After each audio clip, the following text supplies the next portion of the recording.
Êxodo, capítulo 4.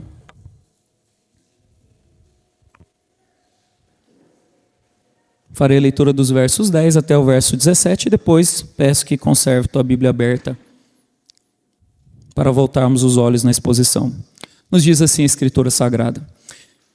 Então disse Moisés ao Senhor: Ah, Senhor, eu nunca fui eloquente, nem outrora, nem depois que falaste a teu servo, pois sou pesado de boca e pesado de língua.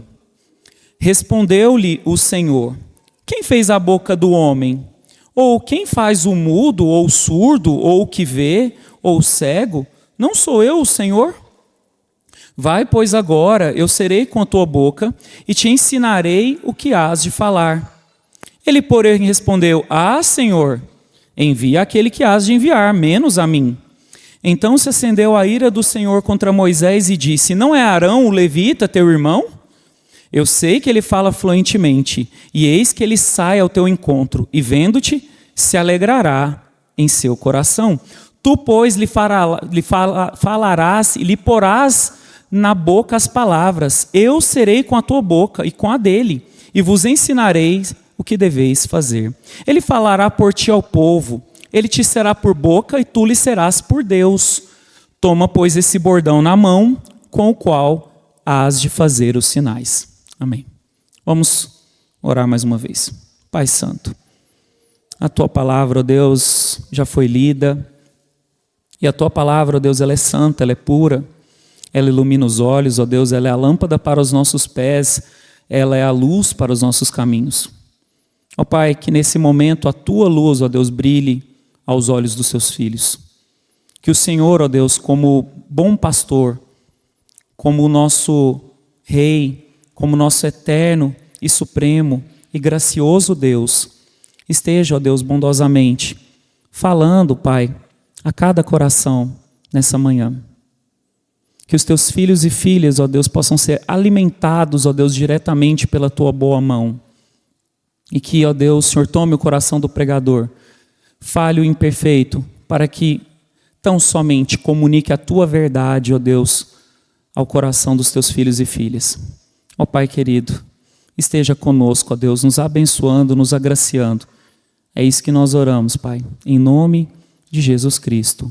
Amém.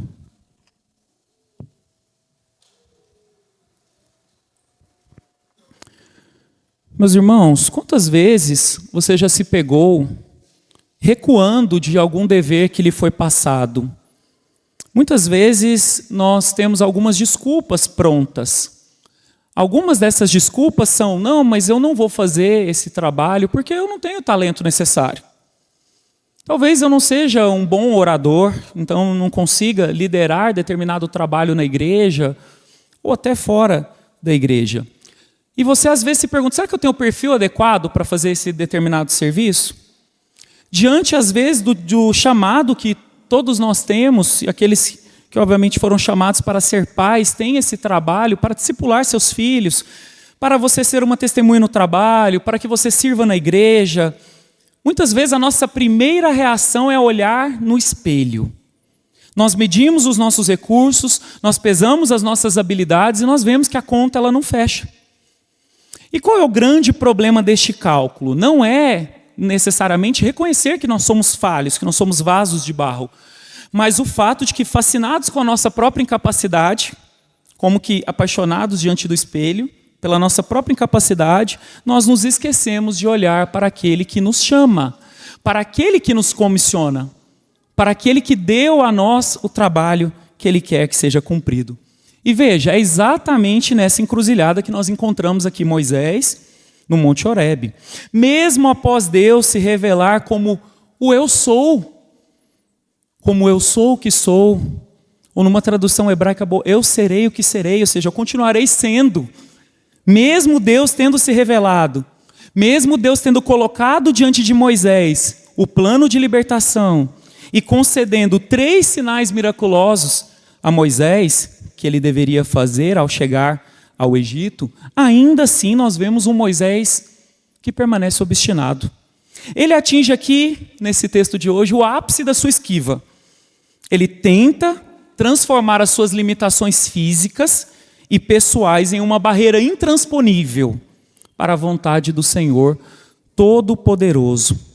E veja, esse confronto entre a relutância de Moisés e a soberania, os planos de Deus, é um espelho para a nossa alma. Ele nos ensina que a nossa pretensa humildade é, na verdade, uma forma de incredulidade. Nós tentamos, meus irmãos, com as desculpas, como Moisés, limitar o poder de Deus ao tamanho dos nossos talentos naturais. Por isso, queridos, o tema da nossa pregação é o seguinte: a garantia do nosso chamado não é a nossa capacidade, mas a presença de Deus. A garantia do nosso chamado não é a nossa capacidade, mas a presença de Deus. E nós veremos, meus queridos, como o texto desmascara as nossas desculpas, exalta o Deus Criador e nos conduz ao abrigo da graça de Cristo. E para compreender como o Senhor desmonta as nossas desculpas e nos firma em sua graça, nós vamos considerar primeiro como o texto expõe o nosso erro de foco. Então, o primeiro ponto que nós vamos trabalhar nessa manhã é o seguinte: a insuficiência humana e o foco no eu. A insuficiência humana e o foco no eu. Veja novamente aí na sua Bíblia o verso de número 10, que nos diz assim: então disse Moisés ao Senhor: ah, Senhor, eu nunca fui eloquente, nem outrora, nem depois que falaste a teu servo, pois sou pesado de boca e pesado de língua. Veja, ao ser confrontado com a ordem clara de ir ao Egito, Moisés apresenta aqui a sua quarta objeção. Nós vimos as outras objeções na semana passada. Então Moisés aqui ele está apresentando agora a sua quarta objeção. E ele dirige-se a Deus com uma fórmula de profundo respeito e submissão. Ele começa dizendo: ah, Senhor. Contudo, meus irmãos, debaixo dessa polidez das palavras escolhidas aqui por Moisés, esconde-se uma fixação doentia em si mesmo. Veja que Moisés está apenas olhando para si, como aquele espelho que nós colocamos na introdução. Ele está apenas olhando para o espelho. Ele argumenta o seguinte: não, jamais fui eloquente.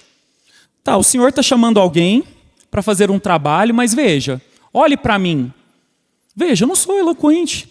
Nem quando o Senhor começou a falar, nem antes, muito menos agora. E veja, Moisés aqui ele está apresentando a sua limitação verbal como um argumento definitivo para tentar anular o chamado divino. Então é como se Moisés estivesse colocando a carta na mesa. Fala: Senhor, ó, eu sei que o Senhor é poderoso, o Senhor já demonstrou isso, coisas que eu não vi, eu coloquei minha mão dentro do peito, de repente ela ficou leprosa, eu coloquei de novo, ela ficou sã, a água do rio se tornou em sangue. Veja, o cajado eu joguei no chão, e quando eu peguei pela cauda, ele voltou a ser um cajado, mesmo tendo se tornado uma cobra ali, temporariamente. Então veja, era esse Moisés que estava diante desse Deus poderoso. Mesmo assim, Moisés joga outra carta. Depois de ter visto isso, ele joga uma outra carta. Fala: Senhor, tá ok, o Senhor tem o poder, mas tem um problema. Eu não sei falar direito, a minha expressão não é tão boa. Como que vai ficar essa situação? Ao descrever essa condição, nós vemos aqui que Moisés afirma que tem a língua e a boca pesada. E essa expressão, meus irmãos, ela tem algumas interpretações. Eu vou trazer aqui as possibilidades que nós temos. A primeira coisa que nós podemos entender aqui dessa língua pesada, dessa boca, é uma fala travada, uma fala hesitante, como se fosse uma espécie de uma falta de fluência na fala. E aí isso pode ser por uma limitação física real, como uma gagueira, ou pelo esquecimento do idioma egípcio após 40 anos no deserto, uma outra possibilidade, ou pelo pavor da refinada oratória da corte imperial. Então veja, ele estava sendo chamado para comparecer perante o rei do Egito. Então não era diante de qualquer pessoa. Então Moisés muito provavelmente pode ter pensado: não dá para atingir o ápice da oratória que é exigida para comparecer diante de um rei terreno. Mas qual é o problema disso aqui, meus irmãos? É que ele se esquece de quem o havia chamado. Ele se esquece. Ele fez aqui um inventário dos recursos pessoais, ele olhou, falou, fez a conta matemática ali e declarou falência. O problema é que ele fica ficcionado nisso. Ele é como aquele que vai diante do espelho e fala, eu não tenho essa capacidade, não dá, eu não vou. O erro de Moisés, meus irmãos, não reside em reconhecer que é fraco. O problema não era a fraqueza. O problema é fazer dessa fraqueza um fator determinante para a obediência. Ele parte de uma premissa falsa, de que Deus depende dos talentos e habilidades humanas para realizar o propósito. Então, se nós formos pensar, o que está na mente de Moisés? Qual é a teologia dele nesse momento aqui, quando ele está dando essa resposta para Deus? É essa. Ele parte dessa premissa falsa. Não, Senhor, eu vi que o Senhor fez coisas maravilhosas, mas já que eu não sei falar, então não tem como continuar fazendo essa obra. Ou seja, o Senhor precisa que eu seja um orador talentoso. O Senhor precisa que eu seja uma pessoa habilidosa para fazer a tua vontade. Esse é o pensamento de Moisés. Só que, sob debaixo dessa máscara de uma pretensa modéstia, porque parece que é algo assim, não, parece que é um reconhecimento. Quando você olha à primeira vista, você pensa, mas ele apenas está reconhecendo um fato, mas não é isso o problema. Ele esconde ali uma incredulidade. E essa incredulidade sutil se esquece de que a eficácia do chamado descansa no poder de quem chama e não na capacidade de quem é chamado. E sempre será assim, meus irmãos, sempre será assim. A grande questão é que nós duvidamos de quem nos chama. E nós colocamos algumas desculpas, nós elencamos, não, Senhor, mas olha, eu não consigo fazer esse trabalho. Não, Senhor, isso aqui é muito grande demais. E veja, como que nós vamos dar desculpa diante de Deus? Como ensina a doutrina da providência divina, Deus ordinariamente usa os meios humanos. Mas jamais, veja, crianças, Deus jamais está preso aos meios humanos. Ele é livre, diz a nossa confissão. Ele é livre para operar sem eles, sobre eles ou contra eles, segundo o arbítrio de Deus. Ou seja, segundo a santa vontade de Deus, segundo o conselho de Deus, segundo o poder de Deus. Então nós nunca podemos dar desculpas. Porque a desculpa, o que está por trás de toda desculpa que falamos com a nossa boca, é, por fim, a incredulidade. Sempre é uma questão de incredulidade. Porque se de fato crermos que Deus é esse Deus que pode operar sem até os meios humanos, sobre eles ou até contra eles, segundo a vontade de Deus, segundo o arbítrio dele, segundo um Deus soberano, o que nós estamos reconhecendo aqui é que esse Deus da providência é um Deus, de fato, soberano. Um Deus que coordena, um Deus que cuida de todas as coisas. Então, ao alegar que não pode ir porque não sabe falar bem, Moisés reduz o Todo-Poderoso ao tamanho das suas cordas vocais. E veja o quanto que isso parece uma loucura. O Deus Todo-Poderoso, não, ele não vai conseguir cumprir, porque não sei falar direito. Não vai dar certo. E ele se esquece de que o Senhor não precisa de oradores versados, bilíngues, para cumprir a sua vontade. Ele não precisa disso. Ele precisa de instrumentos dispostos. E quando a gente analisa a história bíblica, e quando a gente analisa os patriarcas, e nós analisamos, e se você for ver mesmo ali as credenciais, não tem muitas credenciais. Não tem muitas credenciais. A grande questão é que Deus estava chamando pessoas que a única coisa que o Senhor queria é: você está disposto a me servir? Você está disposto a ir? Você está disposto de fato a sofrer por mim? A ser perseguido por mim? É isso. A grande questão sempre foi essa. Porque os recursos são providenciados no caminho pelo próprio Deus. É o próprio Deus que vai colocando, é o próprio Deus que vai guiando. E nós vemos isso na história do povo de Deus. Sempre foi assim. Ele precisa de que você esteja disposto. Agora imagine por um momento um embaixador enviado por um rei para proclamar um decreto de paz a uma nação estrangeira. Agora imagine que esse embaixador, ele recusa. E ele começa a chorar ali, e ele fala o seguinte: não vai dar porque a minha caligrafia ela é feia. Ah, minha voz não é muito bonita. O rei diria: eu não envio você para um concurso de arte ou de retórica, mas para entregar a minha mensagem real. E veja, é exatamente o que Moisés estava fazendo aqui. Moisés estava agindo como esse embaixador. Ele achava que o Egito precisava ser impressionado por sua eloquência, quando o Egito precisava ser confrontado pela palavra do rei dos reis, que já tinha um plano. Moisés tinha que se dispor a fazer parte desse plano. Ele tinha que ir. Mas veja, meus irmãos, quantas vezes você tem paralisado a sua vida por causa desse foco no próprio eu? Às vezes você não, o grande problema é que você não avança no crescimento, na maturidade cristã, é porque o seu foco é o espelho. É porque você mede os seus recursos não pelo Deus que o habilita, mas você mede os seus recursos olhando para si mesmo. Ah, Senhor, não dou conta. Ah, Senhor, não vai dar. Senhor, eu não tenho tempo.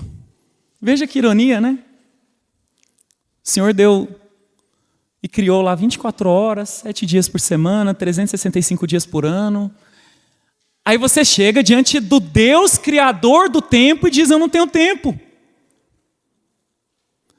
Senhor, o Senhor espera que eu seja um bom pai, um bom marido, mas olha, não dá. Eu não tenho os recursos aqui necessários. Veja, se eu passar num concurso, se eu tiver isso, se eu... E você está sempre projetando para algo que você não tem. O problema disso revela a sua incredulidade. O problema disso, você deixa de considerar, você deixa de colocar apenas Deus na equação. Você só esqueceu de colocar Deus ali na equação. Meus irmãos, quando nós olhamos para esse texto, nós temos que parar de dar desculpas. Parar de colocar essas limitações diante de um Deus todo-poderoso. Aí você às vezes chega na sua casa, você como um pai de família, e você se nega a conduzir o culto doméstico, porque... Ah, não, é porque eu não sei ainda muito de Bíblia. Aí você se nega a falar de Cristo para alguém, porque eu não tenho as palavras corretas. Eu não fiz um curso. Está faltando ainda aquele curso, eu não fiz. Aquele curso de apologética, para que eu possa defender bem. Quando eu fizer o curso, aí você joga para daqui 10 anos. Porque não vai chegar a hora. Porque na verdade, é incredulidade. Você precisa apenas de crer em Deus. De crer nas promessas de Deus. De crer na presença de Deus. A grande questão, quando nós olhamos aqui em Êxodo e quando nós vemos o texto bíblico, Deus está falando para Moisés: eu sou e eu estou contigo. Eu estarei contigo. Eu irei contigo. Essa é a grande questão.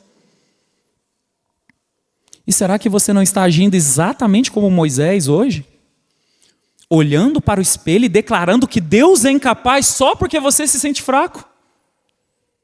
E aí você faz dos seus sentimentos um bom árbitro, um bom juiz. Veja. Se tem algo que você não deveria jamais olhar e confiar nos seus próprios sentimentos. Porque vai chegar um dia que você vai pensar que é Davi. Que você vai, nossa, hoje eu estou acelerado. Hoje eu estou grande. E aí você vai olhar um outro dia. Aí você vai olhar um outro dia e vai parecer Jeremias. Ah, eu quero ficar aqui porque eu vou... Não dá. Veja, meus irmãos, não é isso.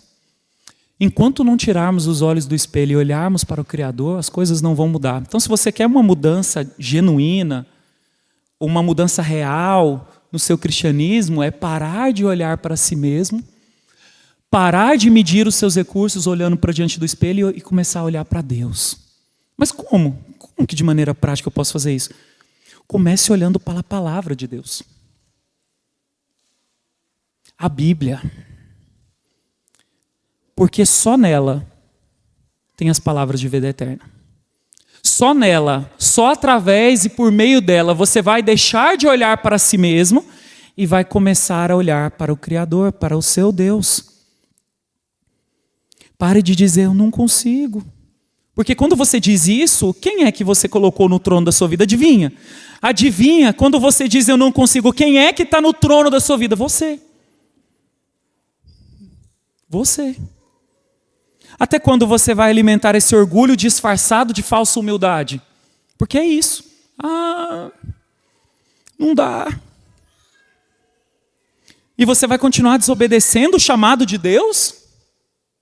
E eu quero, meus irmãos, que fique claro o que biblicamente nós entendemos por chamado de Deus. Porque às vezes você tende a pensar, não, chamado é o seguinte, é o pastor. Não, chamado é o presbítero.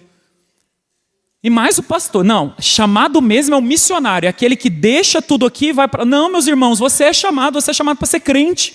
Você é chamado para ser uma raça eleita, sacerdócio real, nação santa, povo de propriedade exclusiva de Deus. O seu chamado é no seu trabalho, é no dia a dia, na sua escola. Esse é o seu chamado. Deus te colocou lá, você está fazendo uma atividade lícita, um trabalho teu é lícito, então é lá que Deus está te colocando. É isso que nós entendemos por chamado. Chamado é para você cumprir a vontade de Deus. E o Evangelho está intimando você hoje a tirar os olhos das suas limitações e a abraçar a suficiência de Cristo. Será que você vai continuar dando desculpas diante do Criador soberano ou vai confessar a sua incredulidade? Meus irmãos, aqui pode mudar tudo. Aqui é o ponto de inflexão. Quando você confessa. Quando você diz, Senhor, de fato é isso. De fato eu arrumo desculpa. De fato eu não tenho o que dizer. Isso está revelando que eu não creio no Senhor como eu deveria crer. Mas há um passo que você pode tomar. Você pode se render agora àquele que realiza a sua obra extraordinária através de você, vaso de barro. Contudo, meus irmãos, a resposta de Deus à objeção de Moisés não é um cursinho de oratória humana. Ele não fala assim, Moisés, beleza, problema de fala, né? Problema de fala, vamos buscar os especialistas. Quem são os melhores oradores para que eu te matricule agora? E você vai fazer um curso de 6 meses. E daqui a 6 meses, quando você tiver com a oratória brilhante, eu te mando para o Egito.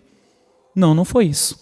É o que nós vamos ver agora no ponto de número 2. A grande questão é que Deus vai mostrar para ele quem é o Criador, quem é o soberano.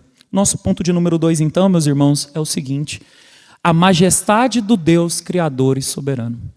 A majestade do Deus Criador e soberano. Veja aí na sua Bíblia os versos 11 e 12. Respondeu-lhe o Senhor. Veja a resposta de Deus. Quem fez a boca do homem? Ou quem faz o mudo?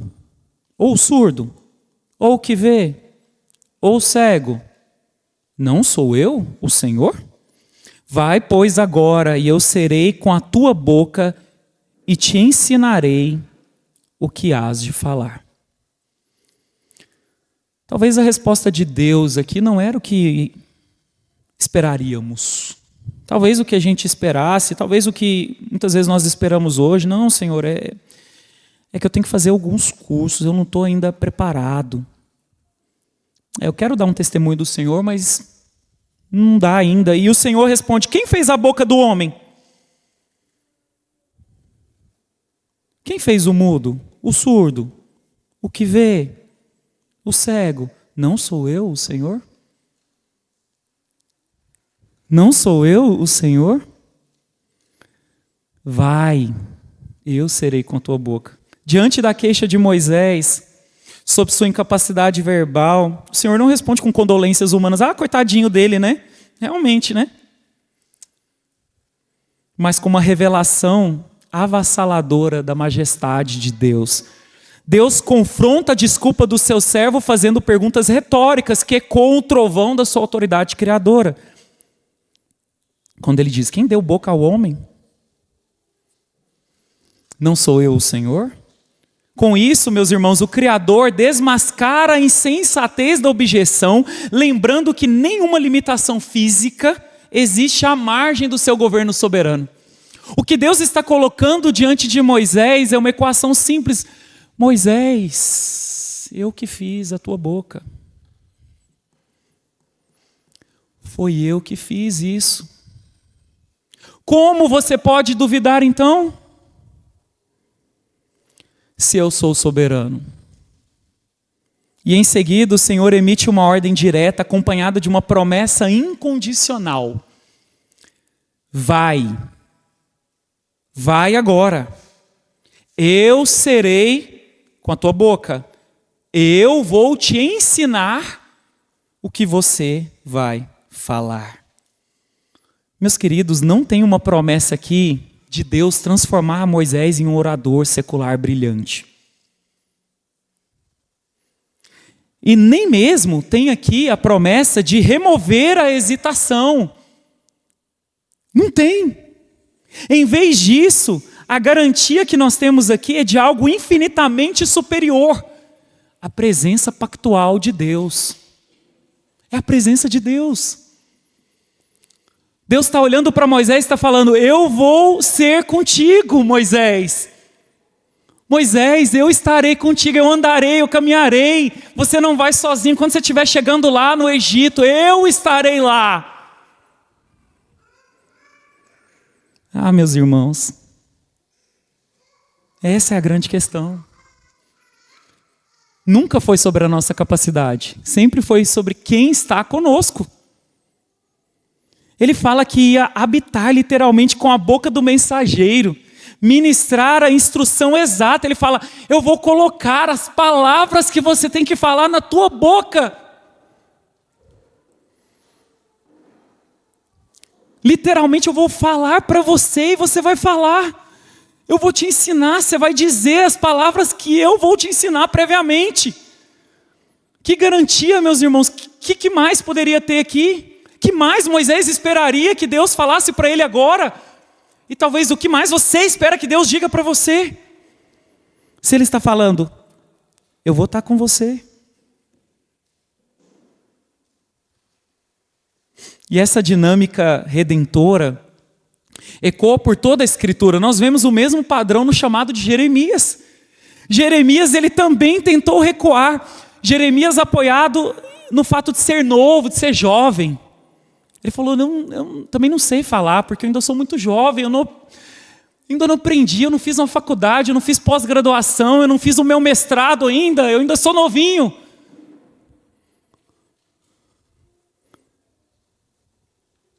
Mas o Senhor tocou na boca de Jeremias e prometeu colocar ali as suas palavras. Crianças, vocês são novas, mas nunca coloque objeções pelo fato de vocês serem novos. Nunca. Essa objeção ela não vai existir. Porque o Deus Todo-Poderoso caminha com vocês. Então vocês podem, mesmo agora, hoje, no estado de vocês atual, falar de Jesus. Porque Deus estará com a boca de vocês. Nunca se escondam por trás de, eu sou novo. De repente você tem uma situação diante de um professor e o professor está de repente falando algo errado acerca de Deus. Não, mas ele é meu professor. Não tenham esse medo. Respeitosamente, se posicionem, coloquem, não, isso aqui é pecado. Por quê? Porque vai contra a lei de Deus. Sejam corajosas, saiba que Deus está com vocês. E do mesmo modo, em Lucas 12, Jesus, meus irmãos, ele assegura a seus discípulos que perante as autoridades, eles não deveriam andar ansiosos pelo que dizer, pois o próprio Espírito Santo ensinaria naquela mesma hora como testemunhar com ousadia. Essa é a promessa que nós temos hoje. Que o Espírito Santo nos dá essa capacitação. E aqui nós não estamos dizendo que você não vai, de maneira alguma, estudar as Escrituras. O que nós estamos dizendo é que você não vai confiar no teu próprio conhecimento, mas você vai confiar na presença de quem está com você, do Espírito Santo. Essa verdade, meus irmãos, revela que a capacitação do reino jamais é um talento natural do homem. mas o fruto da comunhão com o Deus que fala. O Senhor não escolhe instrumentos porque eles são retoricamente impecáveis. Ele escolhe os fracos para demonstrar que a excelência do poder pertence a Deus e não a nós. E mais uma vez, dê uma passada de olho na sua Bíblia. Veja, aquele que a gente poderia reputar como não, esse é forte. Ele fala de si mesmo, que é fraco. Paulo. Porque se você for analisar o histórico de Paulo, letrado, um cara culto, aí você vai pensar, esse cara é forte, esse cara já tem tudo que precisa. Esse é pedigree. Mas Paulo fala aqui de fraqueza, quando ele se refere a si mesmo. Ele não fala da sua própria força. Ele não olha para si mesmo, não, olha, eu tenho credenciais aqui, então eu vou confiar nessas credenciais, né, da carteirada, né? Não. Paulo não tem isso. E quando você olha ao longo das Escrituras, você vai ver que tem um ponto em comum aí. Tem um ponto em comum. Deus chama pessoas fracas para que o poder dele seja revelado por meio da fraqueza humana. Para que seja ele que seja visto. E essa é a grande questão. Porque quando você coloca a si mesmo como capaz, quem que aparece no final das contas? Se você já se autoproclama como, eu sou o fulano de tal, não, eu sou o doutor tal, eu sou não sei o que tal. Quem que aparece no final das contas? Você, não é? Agora, quando você em fraqueza, em luta, em dificuldade, continua proclamando o nome de Deus, adivinha quem vai ser glorificado? E é interessante quando a gente olha para os discípulos. Quando a gente olha para os discípulos, a gente vê algo interessante, porque quando os discípulos começam a pregar, as pessoas começam, cara, mas esse aí não era aquele pescador? Mas esse aí não era só um pescador, não sabia nem falar direito, só pescava o dia todo. E esse homem está pregando para uma multidão. Não tem como. Só pode ser Deus. Só pode ser Deus. Meus irmãos, a gente deveria viver a vida cristã de tal forma que quando as pessoas olhassem para nós, elas simplesmente olhassem e falassem, não tem como, isso aí é só Jesus pode fazer na vida dessa pessoa. Só Jesus. Não tem como. Quando eu olho para essa vida, eu vejo que tinha tudo para dar errado. Tinha tudo para dar errado. Estava escrito ali, tinha tudo para dar errado. Por que não deu errado? Porque Jesus fez a diferença. Aí quando as pessoas olhassem para nós, elas olhassem, cara, isso é Jesus. Não tem como. Isso é Jesus. O poder pertence a Deus. E meus irmãos, a lei ela exige obediência ao mandamento, mas o evangelho ele está provendo a garantia da presença fortalecedora de Deus. As limitações do vaso de barro jamais impedem a glória do oleiro. Olhe para isso, meu irmão e minha irmã, e se alegre. As suas limitações, muito pelo contrário, elas não impedem, mas elas até favorecem para que Deus seja de fato magnificado e glorificado. Imagine agora um estatuário, alguém que mexe com estátuas de renome entrando no seu ateliê. E sobre a mesa há blocos de mármore impecáveis. Mas ele escolhe uma pedra disforme, cheia de ranhuras visíveis. Aí um aprendiz olha aquilo e fala, mestre, mas essa pedra ela é imperfeita, ela não é adequada para uma escultura gloriosa. O mestre sorri e responde, a beleza da escultura não virá da perfeição da pedra, mas da habilidade da minha mão. Meus irmãos, Deus é esse artista. Deus é o supremo artista. Ele não procura pedras polidas na feira da variedade humana. Ele toma os fracos para mostrar que o poder da mensagem pertence a Ele. Só a Ele. E mais ninguém. E Ele não compartilha sua glória com ninguém. Mas e você? Até quando você vai continuar justificando a sua omissão na obra de Deus, alegando que eu não tenho uma oratória ideal, não tenho capacidade, não tenho os recursos, não tenho. Quando você olha para as suas limitações para fugir do chamado, você acha mesmo que o Criador foi apanhado de surpresa pela sua fraqueza? Você acha mesmo que ele já não sabia? Acho que você está chegando com novidade, então. Então você está falando para Deus e de repente, acho que eu não sabia disso. Meus irmãos, Deus sabe de tudo. Antes mesmo de nós abrirmos a boca para dar aquela desculpa esfarrapada, Deus já sabe. Mas por que você insiste em confiar no seu talento? Em vez de se apegar à promessa do Deus que criou a sua boca e prometeu habitar com você. Para de tentar convencer a Deus de que você é incapaz. Ele já conhece o vaso que ele moldou. Portanto, o Evangelho intima a descansar na suficiência da presença divina. No Deus conosco, no Emanuel. E assim, dar o passo de obediência que o Senhor exige. Colocar a sua disposição diante de Deus. Ou será que você vai continuar paralisado pelo medo? Abra sua boca. Confie que Ele guiará a tua fala.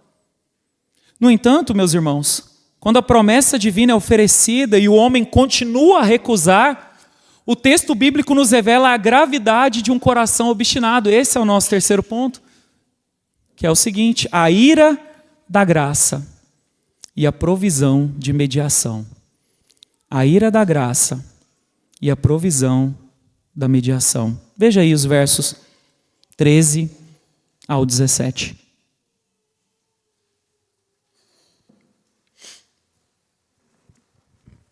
Ele respondeu, porém: Senhor, envia aquele que hás de enviar, menos a mim. Então se acendeu a ira do Senhor contra Moisés e disse: não é Arão, o levita, teu irmão? Eu sei que ele fala fluentemente. E eis que ele sai ao teu encontro, e vendo-te, se alegrará em seu coração.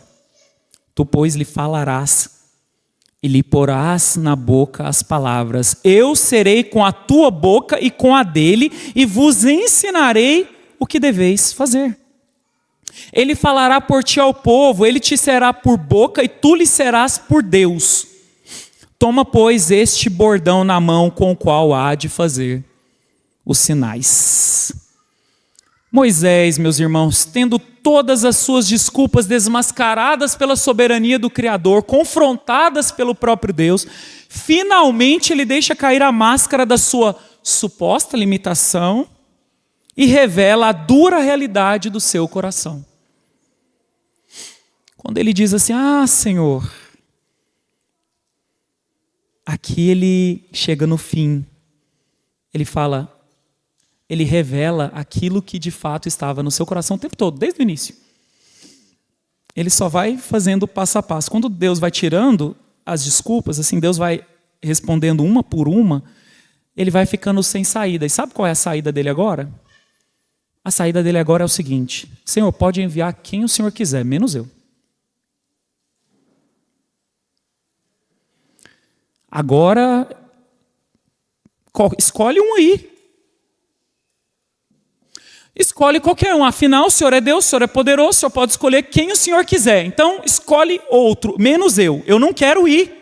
O que ele está dizendo é: Senhor, eu não quero ir, a despeito de tudo que eu vi, a despeito dessas coisas maravilhosas, dos sinais, do bordão, do cajado, da tua presença, do Senhor ter dito: eu sou o que sou, eu serei o que serei, eu sou o grande Senhor, mas Senhor, eu não vou. Eu não vou. Moisés, como ele é parecido conosco, né, meus irmãos? Parecido conosco. Mas aqui tem uma reação aqui, e eu quero que os irmãos se atentem à reação, que ela é diferente das nossas próprias reações. É diferente da forma como a gente age na nossa vida, no dia a dia.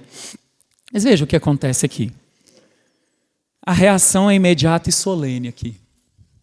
Acendeu-se a ira do Senhor contra Moisés. Esta é a primeira vez na Escritura que se menciona expressamente a ira de Deus inflamando-se contra o indivíduo.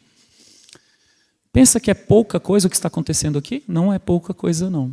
É a primeira vez que nós vemos no registro de Deus se irando contra uma pessoa. E aqui está mostrando que a relutância persistente não é uma fraqueza inocente. Não é apenas porque ele é modesto, não. Porque aqui, quando chega nesse final aqui, quando chega nessa última aqui, nós vemos que aquelas outras coisas que estavam anteriormente eram tudo desculpas. Aqui nós temos a certeza, se você tinha dúvida até aqui, de que ele estava dando desculpa atrás de desculpa, e quando Deus ia tirando os seus argumentos, ele botava outros, até ele chegar no limite da argumentação, falar assim, envia outro, eu não. O que nós temos aqui, meus irmãos, é um ato de rebeldia contra o Senhor da aliança.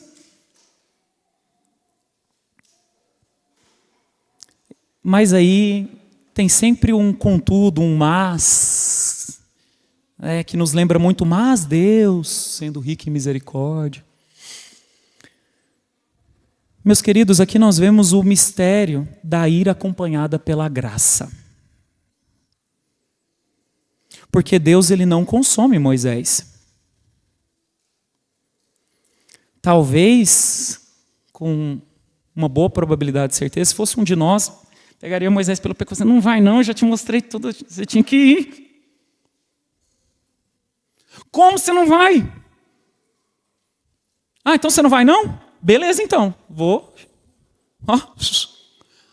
dar linha na pipa aqui agora. Vou chamar outro. Mas não é isso que Deus faz. Espantosamente não é isso que Deus faz. Porque se fosse um de nós, já descartaria. Não, imagina, você é um... você é um chefe lá e você fala, funcionário, não dá. Não, mas olha, eu vou prover. Não, mas não dá, eu não sei falar. Não, mas olha, veja, eu vou fazer isso por você. Aí se no fim, se ele fosse... falar, tá bom, não vai mesmo não, vou chamar outro aqui, tá? Deixa esse cara para lá. A reação comum humana, meus irmãos, era de descarte. Acabou, esse não serve para mim, esse não vai trabalhar comigo. Oxi, vou trabalhar com um cara que não quer? O cara já não quer. Né? Hoje em dia nós temos a cultura. Né? Você não quer, ninguém vai obrigar você a querer. Então, só descarta e arruma outro, não é? Não, não é. Não é isso que acontece aqui. Porque ele não foi descartado. Antes, o Senhor proveu seu irmão Arão para ser o seu porta-voz. Ele estabelece com isso aqui, meus irmãos, uma estrutura de mediação profética. Arão será a boca de Moisés, enquanto Moisés atuará como Deus para Arão. Veja, meus irmãos, que coisa interessante aqui. Ele vai transmitir a mensagem divina e Moisés será como o próprio Deus para Arão. Mas e aquele simples cajado de pastor?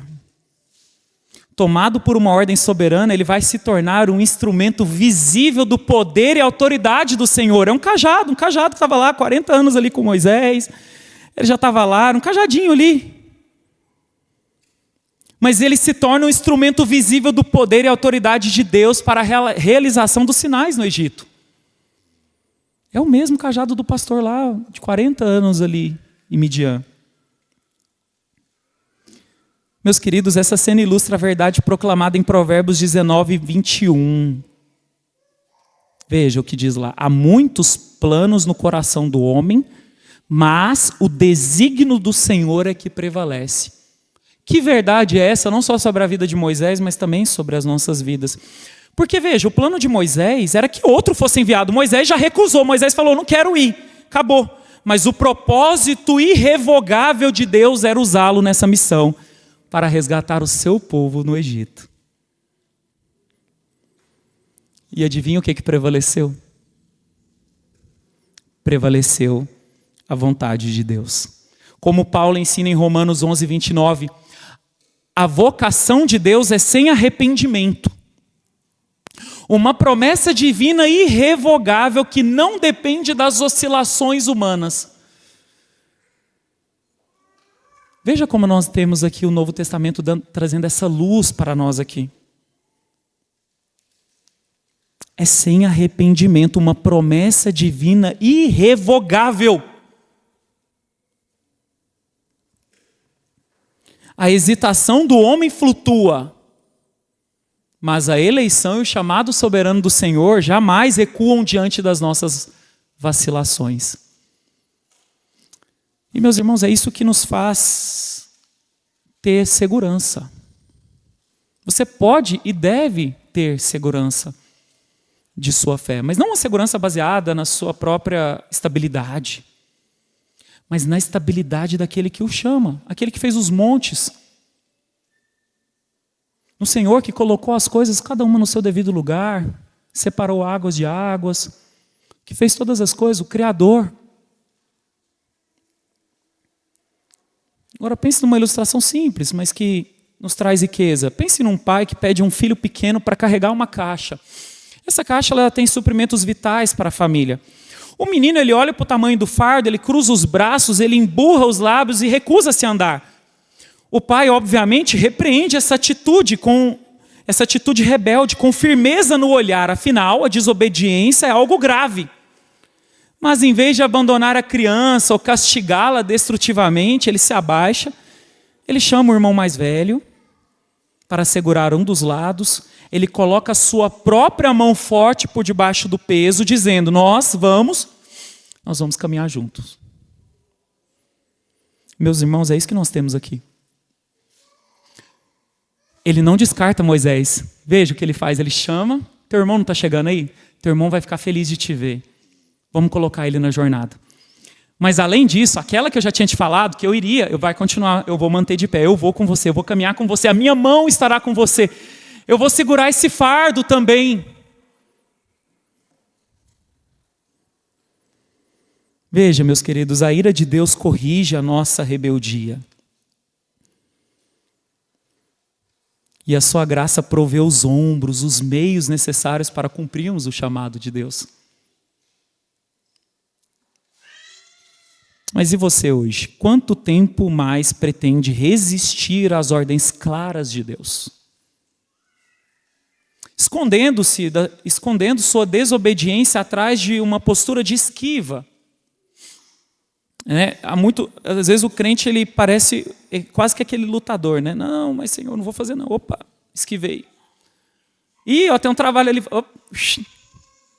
A dar aquela esquivada para o lado para não passar perto, para não correr o risco. Afinal, tem muita coisa para fazer lá fora. Então, quando você recusa os mandamentos de Deus para a sua vida, você acha mesmo que a sua relutância é um mero traço de personalidade? Não, é porque é a minha personalidade. Será que você não percebe que está provocando a justa indignação do Pai Celestial? O detentor, o maioral, aquele que tem todos os recursos na palma das mãos e fornece aqueles a quem Ele quer. Até quando você tentará impor os seus planos e fugir da vocação, esquecendo-se de que os desígnios do Senhor é que permanecerão de pé? Que no fim a vontade dele prevalece. O Evangelho convoca hoje a dobrar a sua vontade obstinada diante do Deus que é tanto justo quanto gracioso. Por isso, a ira da graça. Pare de resistir ao chamado do Senhor, aceite com gratidão a provisão que Ele colocou ao seu lado. Existem aquelas questões, né, pentecostais, os jargões, olha para o irmão que está ao seu lado, aquela coisa e tal. Mas, veja, meus irmãos, você tem uma comunidade ao seu lado. Você tem pessoas que estão caminhando contigo. Algumas pessoas já caminharam um pouco mais na fé, outras caminharam um pouco menos, outras estão começando agora. Mas veja, foi exatamente esse aqui, o desenho que nós temos aqui de hoje diante de nós é o desenho de Deus. Esse aqui é o desenho de Deus, foi Deus que quis assim, Deus desenhou a igreja para ser assim mesmo. Não foi uma igreja só da elite, não só os doutores, só aqueles que são PhD em escatologia. Não, vamos fazer uma igreja só dos master. Só dos top. Tá. Não! Meus irmãos, o desenho de Deus é isso aqui, é a comunidade, é a dificuldade, é ferro afiando ferro, é um irmão apoiando o outro na dificuldade, na luta, na tristeza, na dor. É você, às vezes você manda um zap, não tinha zap na época, se tivesse, né, eles iam mandar um zap também, como é que você está, meu irmão? Você está bem? Como é que você está precisando de alguma coisa? Meu irmão, meus irmãos, devemos parar de resistir. Nós precisamos de levar a sério a instrução da palavra de Deus.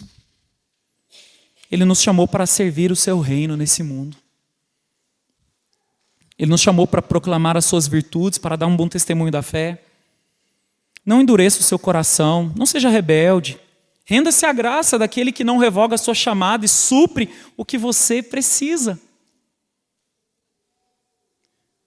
À medida, meus queridos, que contemplamos a teimosia obstinada de Moisés e a superabundante graça de Deus no deserto, nossos olhos são inevitavelmente dirigidos para além do Horebe, onde muitos anos depois contemplamos o único mediador perfeito que se submeteu integralmente ao Pai sem qualquer hesitação. Nós chegamos à nossa conclusão. Meus irmãos, ao longo da exposição nós vimos como a fixação nas nossas próprias fraquezas, ela é confrontada pela majestade do Criador. E como a justa indignação divina é cercada por uma graça que provê os meios para a missão. A eficácia do nosso serviço jamais repousará na capacidade humana, mas inteiramente na presença infalível do Deus que promete estar conosco. Contudo, essa história no deserto é apenas uma sombra, que aponta para uma realidade infinitamente maior. Porque veja, Moisés foi um mediador imperfeito, falho, relutante. Ele gaguejou, ele hesitou, ele pediu para não ir, para não ser enviado. Mas a história da redenção nos conduz do Horebe ao Calvário. Porque quando a plenitude dos tempos chegou, Deus não enviou um mensageiro relutante. Ele enviou o seu próprio Filho. Ele enviou o Senhor Jesus Cristo. Jesus é a própria palavra de Deus, Ele é o verbo de Deus, a palavra encarnada. Quando o Pai disse no conselho da eternidade, quem irá por nós? O Filho não apresentou desculpas. Ele não alegou limitações, ele não pediu para que outro fosse enviado, ele disse, eis, aqui estou para fazer, ó Deus, a tua vontade, como registrado em Hebreus capítulo 10, verso 7. Cristo, meus irmãos, veio em perfeita obediência. Ele não tinha a boca pesada. Jesus tinha as palavras de vida eterna. E todavia na cruz do Calvário, o mediador perfeito bebeu o cálice da justa ira de Deus que nós merecíamos, por causa da nossa obstinação e incredulidade. Semelhante a um tal de Moisés. Para que pudéssemos receber o Espírito Santo, aquele que habita em nós, não só hoje, mas para sempre. Portanto, queridos, saiam daqui libertos da paralisia, do egocentrismo, de achar que as soluções são humanas. Se você tem desculpado a sua omissão com base nas suas fraquezas, o que nós temos hoje diante de nós é o seguinte: pare de olhar para o espelho e olhe para a cruz. Tire os olhos do espelho. Pare de ver a si mesmo. Veja aquele que morreu e se entregou por você numa cruz, ressuscitando dos mortos ao terceiro dia, e é aquele que está sentado à destra do Pai, e um dia virá para julgar os vivos e os mortos. E nós, os seus filhos, aqueles que foram salvos da ira, estaremos com Ele para todo sempre. Que Deus nos abençoe, meus irmãos.